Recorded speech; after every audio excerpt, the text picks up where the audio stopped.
SEC Power Rankings entering week 8 of the 2023 college football season. We start at number 14, the Vanderbilt Commodores, who continue to hang out in the cellar. Give Vandy credit. An inspiring performance against Georgia for, quite some time. 13 fourth quarter points. The Commodores had not scored a touchdown against Georgia since 2018, and they scored 3 of them in that ball game. That was probably the most astonishing part of that game. A.J. Swan, I think, is the answer for Vanderbilt at the quarterback position, but obviously the Doors were outmatched in that contest. But you know what? Good teams win, great teams cover. Vanderbilt covered against Georgia, but unfortunately it's not enough to move up the SEC power rankings. They stay in the cellar, holding on to that number 14 spot. At number 13, the Mississippi State Bulldogs, who were on a bye this past weekend. They stay at that 13 spot. Actually, forgive me, they are back at the 13 spot. We did have some movement really at the bottom of the SEC power rankings, but Mississippi State in this spot. They got a big opportunity this upcoming weekend against the Arkansas Razorbacks. I believe the Bulldogs are a 7 or a 7.5 point underdog in that game. This is a big game for Zach Arnett, guys. This game is huge. Also, by the way, Mississippi State ranks dead last in the SEC in recruiting. So Zach Arnett needs some positive things to go his way very, very, very quickly, because a once proud program under Mark Leach, it feels like it's starting to somewhat fall off of a cliff and fall into the depths of the SEC West. And of course, no more East and West starting next year, but still, it's starting to really fall down that SEC ladder. Huge game for them this weekend against the Arkansas Razorbacks. At number 12, I've got the Auburn Tigers. Guys, a tough loss for Auburn of the weekend. I thought Auburn was going to hang much tougher than they did. Got blasted by LSU, a final score of 48-18. It's all about the quarterback position, guys. I mean, what are they going to get on a weekly basis from Peyton Thorne and Robbie Ashford, that offensive attack? And they got a really, really interesting game this weekend against the Ole Miss Rebels, a night game at Jordan-Hare. So you can expect that it'll be a raucous environment, a crazy crowd. And I think the Vegas spread is reflecting that there's an opportunity, some weird things could happen in this football game, right? You look at the spread, 6.5. Ole Miss only a 6.5 point favorite. I think everybody would look at that and say, I mean, Ole Miss is definitely a better team than Auburn. Why is that spread so close? It feels like somewhat of a sucker line. But either way, Auburn coming off that tough loss to LSU, they do stay down here at the bottom of the SEC power rankings, number 12 in our power rankings. At number 11, I've got South Carolina. Guys, the reality is this. You're 2-4. Your 2 wins come over FCS Furman and Mississippi State, who is at number 13 in the power rankings. And I know, guys, many folks will raise issue to the fact that Arkansas is at number 10 and South Carolina is at number 11. Well, they don't have an SEC win yet. What's good? Guys, Arkansas plays Mississippi State this weekend. I think that's more than likely going to change. But, guys, when you look at the Gamecocks, the one positive going for them right now is Spencer Rattler, right? It really does. Like, people hate to hear it, and they take it as such an insult. But, guys, it's just the reality that I think we need to embrace. This is a one-man football team. This is a one-man wrecking crew. Give credit to Xavier Legette. Give credit to Mario Anderson. But, none of it happens without Spencer Rattler. This is probably a one-win football team. It is a one-win football team without Spencer Rattler. That's the thing to hang your hat on.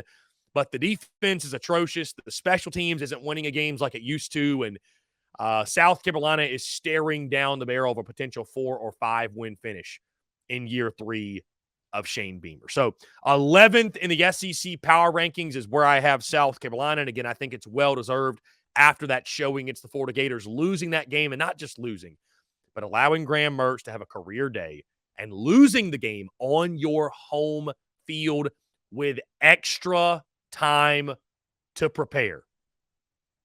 It's inexcusable for a number of reasons. Again, guys, like I mentioned, at number 10, I've got the Arkansas Razorbacks. Arkansas showed me something over the weekend. I know it was in a losing effort. Don't get me wrong.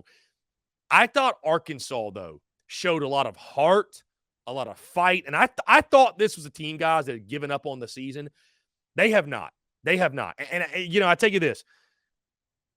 I can't tell you guys right now that if Arkansas and South Carolina played on a neutral field that I picked the Gamecocks. I don't know that I could tell you that right now. I don't know that that's the case. I don't know. I just genuinely do not know. My confidence level, obviously, as you could tell, would not be very high.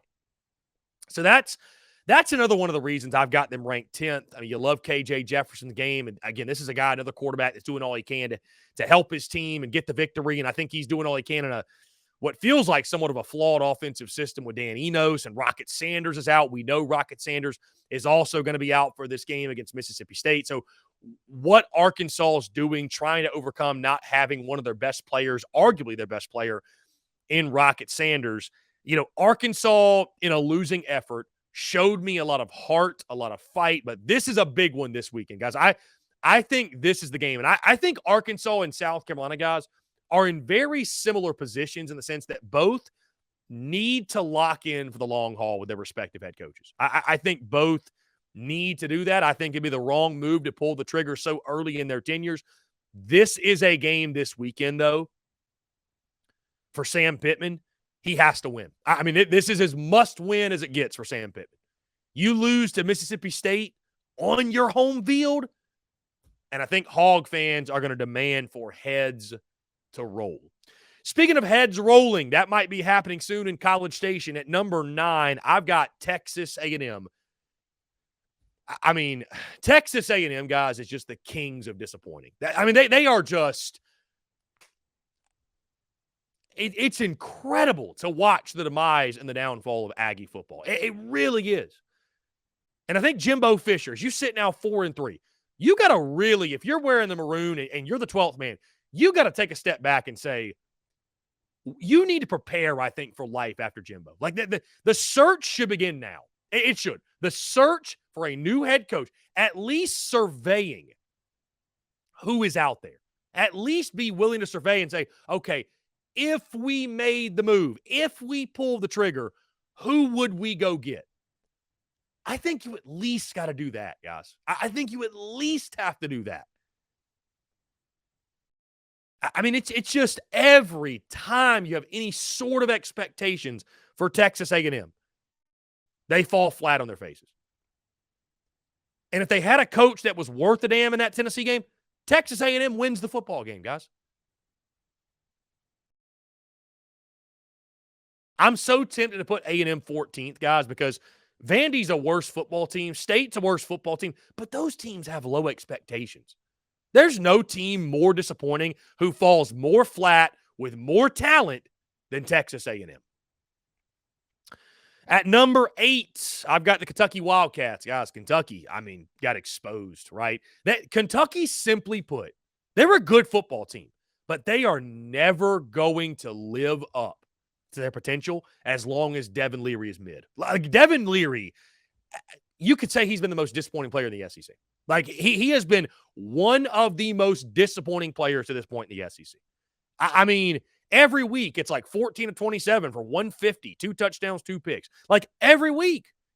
He's such a pedestrian quarterback. It's not even funny. And, like, I'm not saying that to slight Devin Leary or talk crap on Kentucky. I think Kentucky fans will probably agree.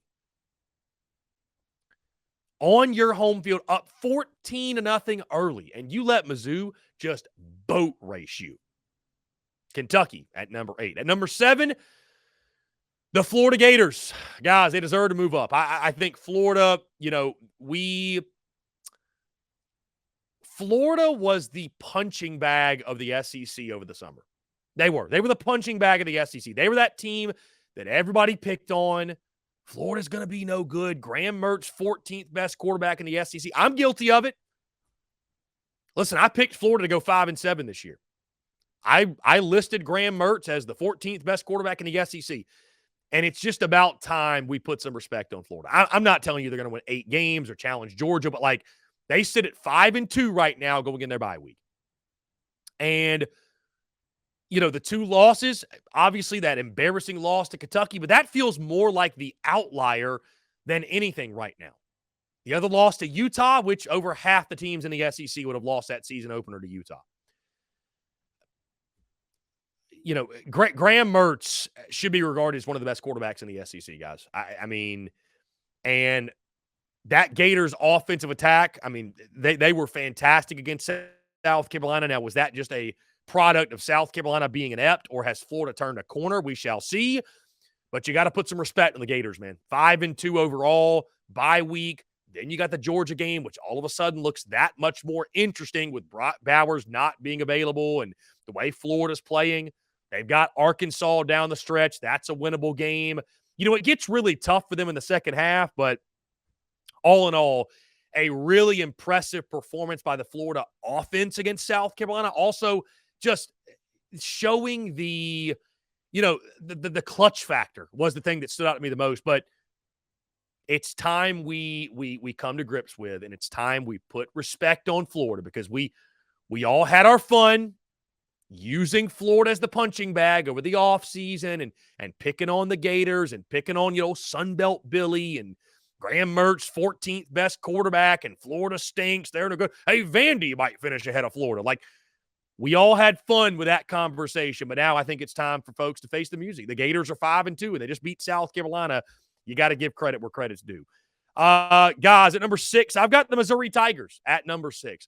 I was tempted to rank Mizzou higher, but 6 feels like the right spot here. And also because, guys, I've got Tennessee at number 5. Both of those teams won this past weekend. And as impressive as what Mizzou did in Lexington, it wasn't enough to bump Tennessee out of the 5 spot after they won as well. So Mizzou at number 6. Obviously, Gamecocks travel to Como this weekend. 6-1. Mizzou's already bowl eligible, guys. And early in the season, it was, look at the schedule. They fluffed the schedule. Guys, you can say Kentucky's a fraud all you want, and they may not be all that, whatever, but Missouri went in there and dismantled them. And this is also a Missouri team that went toe-to-toe with LSU for quite a while, right?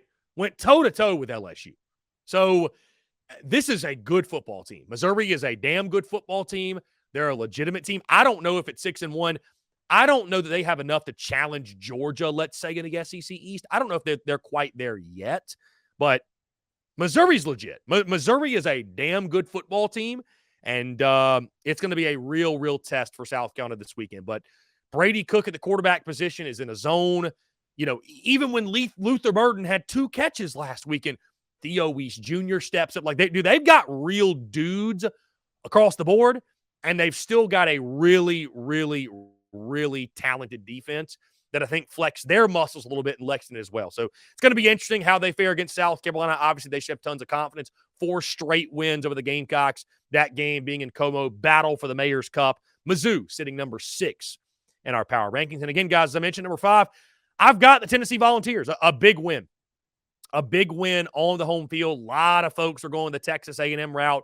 Maybe Texas A&M is going to wake up in the line of scrimmage and all that. And, I think Tennessee's biggest question mark is that, Joe Milton, what do you have at the quarterback position? He did everything he could to throw that game away. But you can also look at it on the flip side, like, how encouraging is it that even when Joe Milton didn't play well, you used a really nasty defense and a running game, and you won ugly. But the key word is there, you won, right? Whether it's ugly or it's sexy or however you do it, you'll take wins every day of the week. So a big win for Tennessee against Texas A&M. And I think the Vols are set up really well, guys, going into this weekend, the 3rd Saturday in October against Alabama. That one is going to be a ton of fun to watch. At number 4, I've got the LSU Tigers. Really impressive showing, guys. Jaden Daniels keeps doing his thing. And I think that win over Auburn, that 48-18 win, that was sort of the get-right, feel-good game for the LSU defense. Now, can they continue to play at that level? Can they carry that over? They've got Army this weekend. Shouldn't be much of a test. I think LSU is like a 30-point favorite. Then you got the bye. Then you have Alabama. So it's all building up to that Bama game, right? Everything is culminating in that Alabama game, which is kind of what we expected in the preseason. LSU stays at number 4. If they can continue to make strides defensively, that's the big question for LSU, because you have the offense, Jaden Daniels, Malik Neighbors, Logan Diggs, Brian Thomas Jr. on the outside. But what do you get out of that defense moving forward? That's the big question mark. At number 3, I've got the Ole Miss Rebels, guys. Ole Miss had the bye week and a chance to get healthy for them. Jackson Dart had been suffering some injuries. Some other guys on the offensive side, Quinshawn Judkins, right, getting him back to 100%. Big game, a scary spot for Ole Miss this weekend at Auburn, a tricky game under the lights at Jordan-Hare. But Ole Miss, after the bye week, they stay in our number 3 spot. At number 2, I've got the Alabama Crimson Tide. They're staying in the 2 spot for now. Bama's got to show something this weekend, man. It's crazy to me how bad the offensive line is. It's stunning. It's stunning. Jalen Milroe, I think, was solid, not great against Arkansas, but it was a weird performance for Bama against Arkansas. Like, just sloppy, like not what we're used to seeing from the Alabama Crimson Tide. Just, we're not used to seeing that, right? So, a big weekend, again, 3rd Saturday in October, one of the most fun rivalries in the SEC now that I think Tennessee's put some juice back into it. But a big revenge spot, obviously, in Tuscaloosa, a massive game for Nick Saban and company. And at number 1, the Georgia Bulldogs remain. Again, a sloppy game at Vandy. What can you really take away from it? A 17-point victory. The bigger storyline coming out of that, how will Georgia fare without Brock Bowers, right? The Dogs, they go on their bye week. They prep for the Florida Gators and the world's largest outdoor cocktail party, which should be a ton of fun. But, life without Brock Bowers, it's a real thing, and they couldn't have afforded to lose him at a worse time when you see the slate of games they have upcoming and the stretch that closes out the season. And who knows, maybe the SEC East gets wacky. But for now, guys, obviously the Georgia Bulldogs, the creme de la creme in the SEC in the very top, and Georgia remains number 1 in our SEC power rankings.